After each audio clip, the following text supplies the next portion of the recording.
মাত্র কয়েক মিনিটের জন্য ভুটভুটি ধরা গেল না। হরিশঙ্কর যখন ঘাটে পৌঁছলেন, শেষ ভুটভুটি তখন এগিয়ে গেছে অনেকটাই। রাতে খড়গলির ঘাট থেকে জিরাট যাওয়ার এটাই শেষ ভুটভুটি। অথচ রাত এমন কিছু বেশি নয়, সবে 8টা। তার উপর আজ সপ্তমী পুজো। বছর কয়েক আগেও এই দিনে রাতভর ভুটভুটি চলত। এই বাইচচর থেকে দল বেঁধে মানুষ পুজো দেখতে যেত ওপারের জিরাটে। জিরাট থেকেও অনেকে আসতো বাইচচরের পুজোয়। তখন গোটা 5 পুজো হতো এদিকেও। গ্রাম হলেও বাইচচর তখন হেলা ফেলার নয়, মস্ত গ্রাম। হাজার কয়েক মানুষের বাস, 3টে স্কুল, বিডিও, পঞ্চায়েত আর ইরিগেশন অফিস। একেবারে গম গম করত। নদীর ভাঙনে মাত্র বছর 15-র মধ্যে সব শেষ। বাড়ি জমি হারিয়ে অনেকেই গ্রাম ছেড়ে গেছে।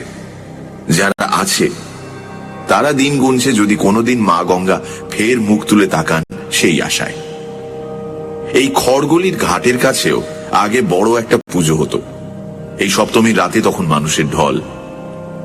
মেলা, দোকানপাট, নাগরদোলা, চরকি পাক আর নৌকো বাইচ। সন্ধ্যের পরেও আলোর রোশনাই মানুষের মেলা। আর আজ নিশুতি থমথমে রাত।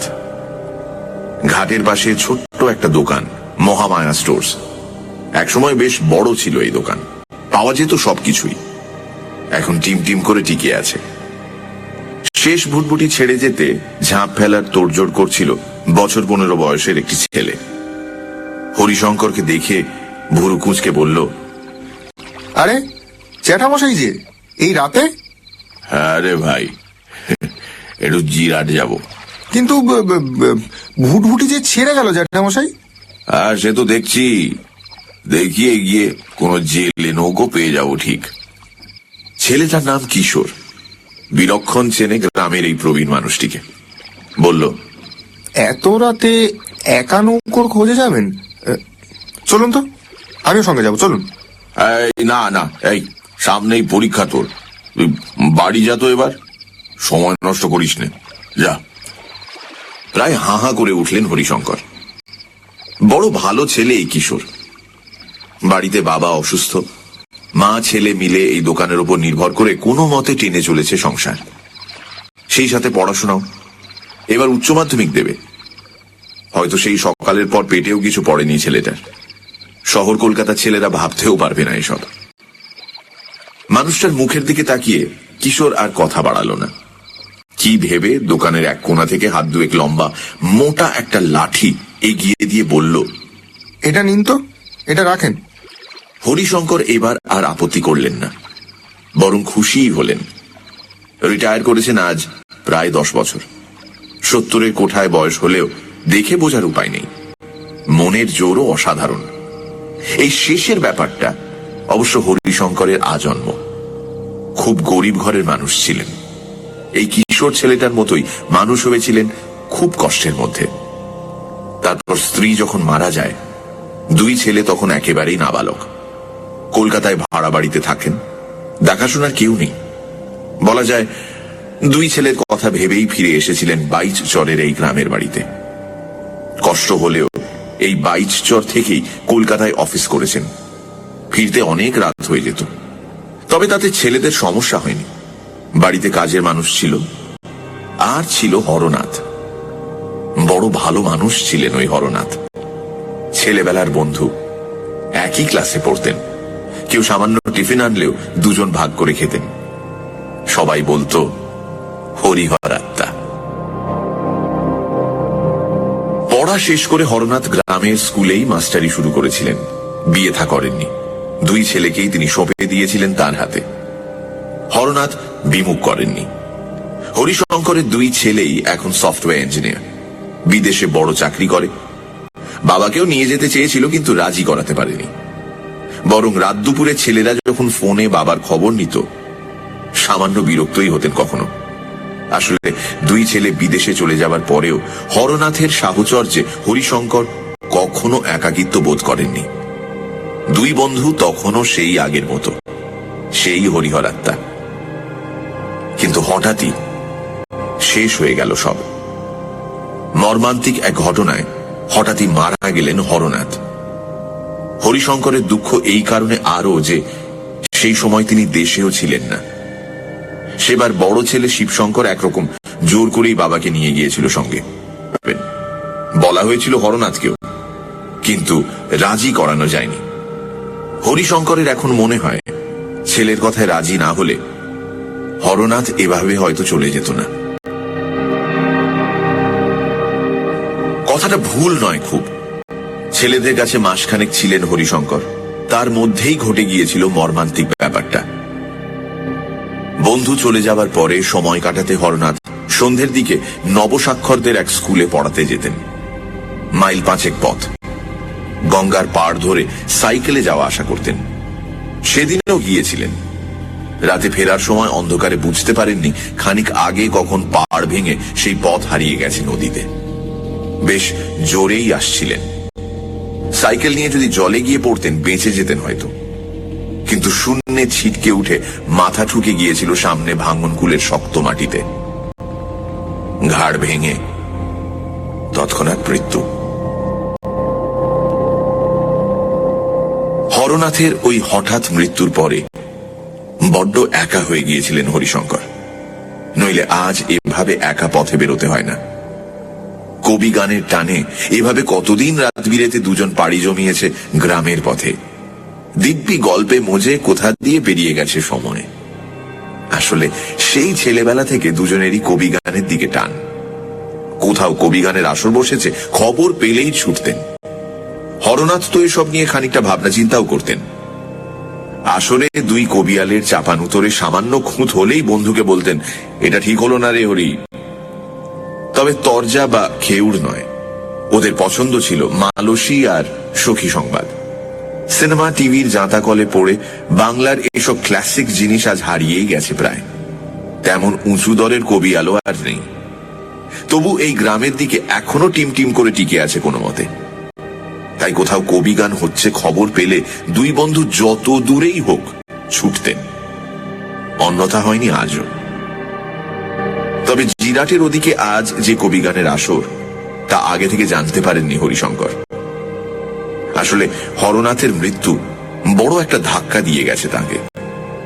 বাড়ি থেকে আজকাল তেমন আর বের হন না। তবু আজ সপ্তমী বলেই সন্ধ্যের পর পঞ্চায়েত মাঠের দিকে গিয়েছিলেন। ওখানে এখনো ছোট করে পুজো হয় একটা। খবরটা সেখানেই পেয়েছিলেন, আর তারপর দেরি করেননি এক মুহূর্ত। খবরটা যার কাছ থেকে পেয়েছিলেন সেই নন্দ পাল অবশ্য বারণই করেছিলেন, এই রাতে আর একা নাই বা গেলেন হরিশঙ্কর দা, আর দিনকাল ভালো নয়। কিন্তু বলা বাহুল্য হরিশঙ্কর তাতে কান দেননি। তবে ঘাটে যে ভুটভুটি পাবেন না সেটা ভাবেননি। তবে মনস্থির করতেও সময় লাগেনি, যদিও বেশ জানেন এই রাতে কোনো মাঝি নৌকো পাবেন কিনা বা পেলেও রাজি করাতে পারবেন কিনা। তবে সেসব নয়। হরিশঙ্করের মাথায় তখন পাক খাচ্ছিল হরনাথের কথা। আসলে কবি গানের সঙ্গে হরনাথের স্মৃতি যে জড়িয়ে আছে ভীষণভাবে। মানুষটার মৃত্যুর পর এই প্রথম চলেছেন কবি গানের আসরে। ভাবতে ভাবতে কিশোরের দেওয়া সেই লাঠি হাতে নদীর পাড় ধরে দ্রুত পথ চলছিলেন হরিশঙ্কর। পথের ধারে বেগুন ক্ষেত। লক লক করে বেড়ে ওঠা গাছে চমৎকার বেগুন ধরেছে, কিন্তু ভাঙনে ক্ষেতের অনেকটাই ইতিমধ্যে তলিয়ে গেছে নদীতে। নতুন পথ এখন ক্ষেতের ভিতর দিয়ে। পায়ে পায়ে মুড়িয়ে গেছে অনেক গাছ। এদিকে বেশিরভাগ জমিতেই তাই চাষবাস বন্ধ। ফাঁকা জমিতে কাশফুলের ঝাড় দোল খাচ্ছে বাতাসে। ছলাৎ ছলাৎ শব্দে ঢেউ আছড়ে পড়ছে পাড়ে। ভাঙা ঢেউয়ে চাঁদের ঝিকিমিকি। কিন্তু যতদূর চোখ যায় কোনো নৌকোর দেখা পেলেন না। কাশফুলের ফাঁকা জমিটা পার হয়ে পোড়ো এক আম লিচুর বাগান। কতক গাছ ভেঙে নদী গর্ভে চলে গেছে, কতক হেলে পড়ে দিন গুনছে। সেই বাগানের কাছে এসে হঠাৎ তার নজরে পড়ল ভাঙা পাড়ের নিচে ছোট একটা নৌকো। শুধু তাই নয়, অদূরে বাগানে এক গাছের তলায় দুটো মানুষ। ওকে দেখেই ঝট করে সেঁধিয়ে গেল ঝোপের অন্ধকারে। তবে ব্যাপারটাকে পাত্তা না দিয়ে হরিশঙ্কর এগিয়ে যাচ্ছিলেন নৌকোর দিকে। হঠাৎ অন্ধকার ফুঁড়ে সেই লোক দুটো বের হয়ে এলো। কর্কশ গলায় বলল, এই মোটা ভাগ। এই গ্রামেই জন্ম হরিশঙ্করের। অপরিচিত কেউ কোনো দিন এভাবে তার সঙ্গে কথা বলেনি। আজও এই অঞ্চলে যথেষ্টই সম্মান তার। তবু ব্যাপারটা গায়ে না মেখে এগিয়ে চললেন তিনি। আর তখনই গাছপালার ফাঁকে আবছা আলোয় নজরে পড়ল ব্যাপারটা। বাগানে মালিদের জন্য একসময় ছোট একটা ঘর ছিল, এখন পরিত্যক্ত। জনা কয়েক মানুষ ধরাধরি করে সেই ঘরের ভেতর থেকে মুখ বন্ধ বড় একটা ভারী বস্তা নিয়ে চলেছে নৌকোর দিকে। ব্যাপার দেখে হরিশঙ্করের বুঝতে বাকি রইল না, লোকগুলো সাধারণ নয়। এভাবে এগিয়ে যাওয়া ঠিক হয়নি একেবারেই। মুহূর্তে পিছন ফিরতে যাবেন, লোক দুটো ছুটে এলো ওর দিকে। একজনের হাতে বড় একটা ভোজালি। কেউ কর্কশ গলায় চেঁচিয়ে উঠল, মার ডালো মোটাগো, মার! যৌবনে একবার তাড়া করে ডাকাত ধরেছিলেন হরিশঙ্কর। এত সহজে হার মানার পাত্র নন। ভোজালি হাতে লোকটা ততক্ষণে এগিয়ে এসেছে আরো। হাতের লাঠিটা ধরাই ছিল, মুহূর্তে সেটা চালিয়ে দিলেন তার মাথা লক্ষ্য করে। আর তো চিৎকার করে লোকটা মুহূর্তে মাটিতে পড়েই স্থির হয়ে গেল। এমনটা হবে ভাবতেও পারেনি তার সঙ্গী। তবে এসব অভ্যেস আছে তার। হতবুদ্ধি ভাবটা কাটিয়ে উঠতে তাই সময় লাগলো না। মুহূর্তে কোমরে শার্টের তলায় হাত ঢুকিয়ে বের করে আনলো একটা দেশি পিস্তল। লোকটার সঙ্গে আগ্নেয়াস্ত্র থাকতে পারে ভাবেননি হরিশঙ্কর। তবু সামলে উঠে ফের হাতের লাঠি চালালেন। ওদিক থেকে আগ্নেয়াস্ত্রটাও গর্জে উঠল সেই মুহূর্তে। এক ঝলকা আগুন আর কান ফাটানো শব্দ।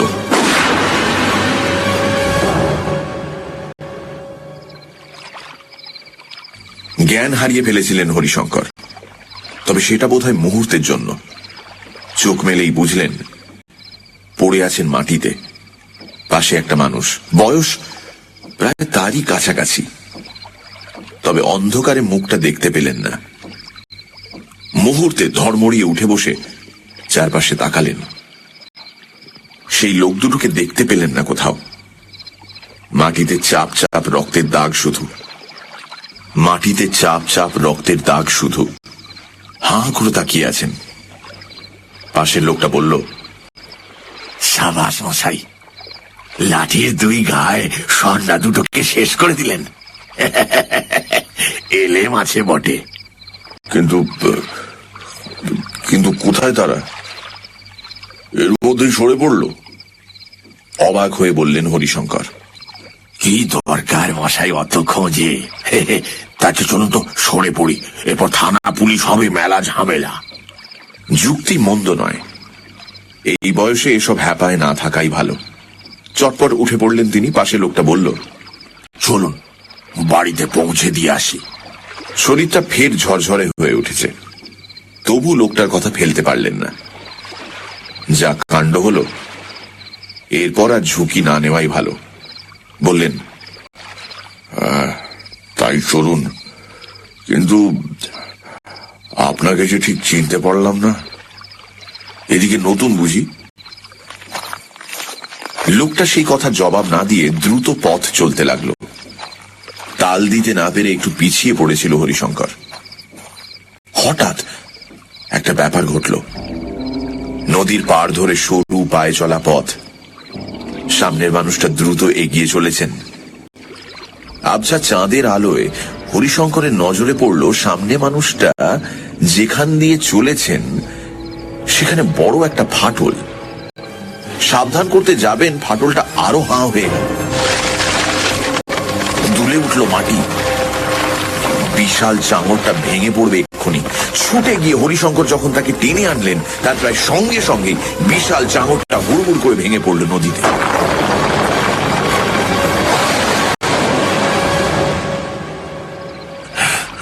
ধন্যবাদ মশাই, এই নিয়ে আর একবার প্রাণ পেলাম। হাঁপাতে হাঁপাতে লোকটা বলল। কিন্তু সেই কথা কানেই গেল না হরিশঙ্করের। ততক্ষণে মানুষটার মুখের দিকে নজর পড়েছে। বিস্ময়ে হতবাক হয়ে বললেন, আরে হরনাথ, তুই এখানে কি করে এলি? ম্লান হাসি লোকটির মুখে। কেন আসতে নেই বুঝি? আসলে ব্যাপার কি জানিস, সবাই ভুল খবর দিয়েছিল তোকে। আমি মরিনি রে, দেখতেই তো পাচ্ছিস বেঁচেই আছি দিব্যি।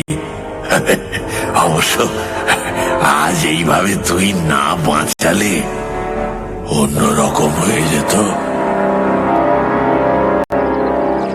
কিন্তু কিন্তু সবাই এমন মিথ্যে রটালো কেন? ভুল কুঁচকে উঠল হরিশঙ্করের। সে অনেক কথা ও পরে শুনিস, তার আগে বল, এই রাতে একা ওদিকে যাচ্ছিলি কোথায়? আর বলিস না, তুই নেই তাই একাই বের হয়েছিলাম কবি গান শুনতে। তা হলো আর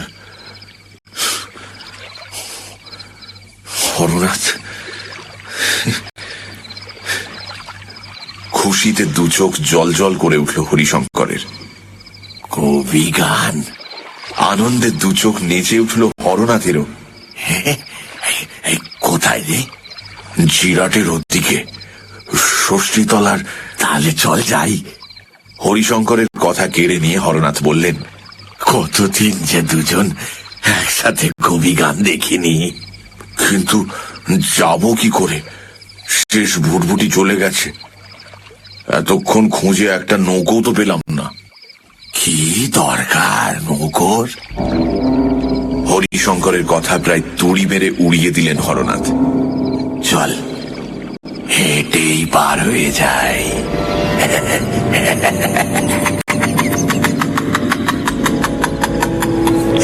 বলতে বলতে বন্ধুর হাত ধরে হরনাথ নেমে পড়লেন জলে। হরিশঙ্কর অবাক হয়ে দেখলেন কারো গোড়ালি ডুবল না, দিব্যি হেঁটে চলেছেন জলের উপর দিয়ে। সেই কতদিন আগের মতো খুশিতে গল্প করতে করতে দুই বন্ধু চলতে লাগলেন ষষ্ঠীতলার মাঠে কবি গানের আসরের দিকে।